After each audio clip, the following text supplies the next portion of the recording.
এটা data. Data হলো ছোট ছোট শাকগুলা থেকে আমি ডাটাগুলা বের করেছি, আর শাকগুলা ভাজি করব, আর ডাটা দিয়ে আলু দিয়ে মাছ দিয়ে একটু ভাজা ভাজা করব। আমার এই ডাটাটা খুব পছন্দ, আর অনেক বেশি টাইম লাগে না এই ডাটাটা রান্না করতে। সুন্দর করে কুটে ধুয়ে পরিষ্কার করে রেখেছি। তারপরে দিয়ে দিলাম পেঁয়াজ, তেল, আদা, রসুন, হলুদ, মরিচ, জিরা, ধইনা, লবণ পরিমাণ মতো দিয়ে তারপরে এটা তেলের উপরে ভাজা ভাজা করব।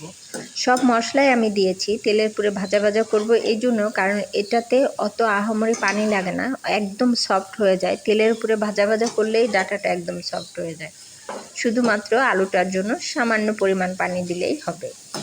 এই আলুটা দিয়ে আমার বেবিদের জন্য, আমার বেবিরা আলু একটু হলে পছন্দ করে, সবজিটা খেতে চায় না, তো অনেক কষ্ট করে ওদেরকে সবজি খাওয়ানো আমি শেখাই।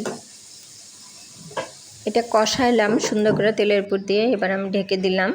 ঢেকে দিয়ে 5 মিনিট পরে দেখেন একদম মোলায়েম হয়ে গেছে, খুব সুন্দর। শুধু আলুটার জন্য সামান্য পরিমাণে একটু পানি দিলে ভালো হয়। আর এই আলুটা দিয়ে শুধুমাত্র আমার বাচ্চাদের জন্য, কারণ আমার বাচ্চারা সবজি দেখলে ওদের মাথা গরম হয়ে যায়, আলুটা তাও একটু খেতে পারে। তো খুব সুন্দর করে আমি এটা তেলের উপরে ভাজা ভাজা করেছি। আর মাছ ভেজে রেখে দিয়েছিলাম, রুই মাছ দিয়ে আমি এটা ভাজা ভাজা করলাম।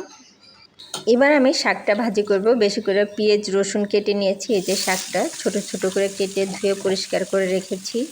আজকের দুপুরবেলা আমার খাবার ডাটা দিয়ে মাছ আর শাক ভাজি আর ডাল। তো উপর দিয়ে একটু লবণ দিয়ে দিলাম, বাস শেষ। এবার এই যে সামান্য পরিমাণ পানি দিয়ে রেখেছিলাম। আর ধইনা পাতা তো দিতেই হবে, ধইনা পাতা কি না দিলে হয়? শীতকালের একটা আবাস এসেছে, ধইনা পাতা দিলে খুব মজা হয় আর খুব সুন্দর স্মেল আসে সবজি থেকে।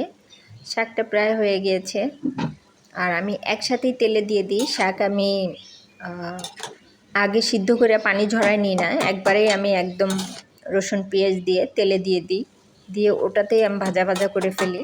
শাকটা হয়ে গেছে প্রায়। শাকটা একদমই অনেক সুন্দর মুলায়ম হয়ে গিয়েছে। আর ডাঁটা শাক তো এমনিই নরম, খুব সুন্দর সিদ্ধ হয়ে যায় তাড়াতাড়ি।